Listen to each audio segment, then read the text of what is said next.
అరుణాచల శివ, అరుణాచల శివ, అరుణాచల శివ, అరుణాచల. ప్రతి సంవత్సరం కృత్తికా నక్షత్రం రోజు అరుణాచల కొండపై ఆకాశాన్ని తాకేలా ఓ అగ్ని శిఖరం వెలుగుతుంది. మనమందరం చూసేది ఆ ప్రజ్వలించే జ్యోతిని, ఆ అద్భుతమైన దృశ్యాన్ని.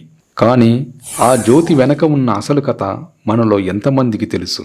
ఆ అగ్నిగోళం వెనుక ఎంత శ్రమ, ఎన్ని చెమట చుక్కలు, ఎంత అచంచలమైన భక్తి దాగి ఉన్నాయో మనం ఎప్పుడైనా ఆలోచించామా? ఒక్క క్షణం ఊహించండి.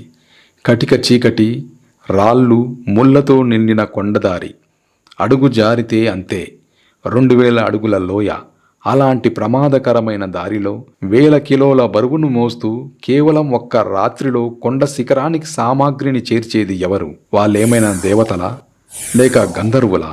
కాదు, మనలాంటి సాధారణ మనుషులే. కానీ వాళ్ళ సంకల్పం, వాళ్ళ భక్తి అసాధారణం. ఈరోజు మనం చూడబోయేది ఆ మహాదీపం వెనక ఉన్న నిజమైన భక్తుల దైవతత్వం. లక్షల మంది చూసే ఆ జ్యోతి కోసం కొన్ని వందల మంది పడే ఆరాటం, వారి శ్రమ వెనుక దాగి ఉన్న అసలు రహస్యం.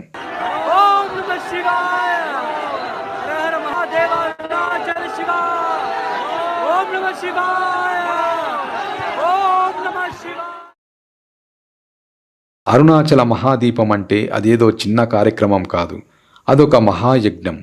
దీనికి వాడే సామాగ్రి గురించి వింటేనే మనకు నోట మాట రాదు. ఏకంగా 3500 కిలోల స్వచ్ఛమైన ఆవు నెయ్యి, అంటే దాదాపు 15 నుండి 20 పెద్ద డ్రమ్ములు. ఇక ఒత్తి, ఒకటి కాదు, రెండు కాదు, ఏకంగా 1000 మీటర్ల పొడవైన కాటన్ వస్త్రంతో చేసిన భారీ ఒత్తి. దీన్ని తయారు చేయడానికి ఎంతో నైపుణ్యం కావాలి. ఈ రెండింటినీ ఉంచే పాత్రను కొప్పరై అంటారు. ఇది దాదాపు 5.5 అడుగుల ఎత్తున్న పెద్ద రాగి పాత్ర.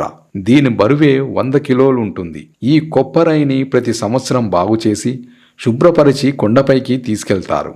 వీటితో పాటు కర్పూరము, పూజా ద్రవ్యాలు, ఇలా లిస్టు చాలా పెద్దది. ఇప్పుడు అసలు ప్రశ్న, ఎలాంటి రోడ్డు సౌకర్యం లేని సుమారు 2668 అడుగుల ఎత్తున్న ఆ కొండపైకి ఈ 1000 కిలోల సామాగ్రి అంతా ఎలా వెళ్తుంది? అది కొన్ని గంటల్లోనే.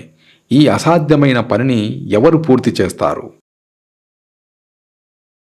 ఆ అదృశ్య శక్తి మరెవరో కాదు, స్థానిక భక్తులు, ఆ పర్వత పుత్రులు. తరతరాలుగా ఈ సేవకి అంకితమైన కొన్ని ప్రత్యేక కుటుంబాలు.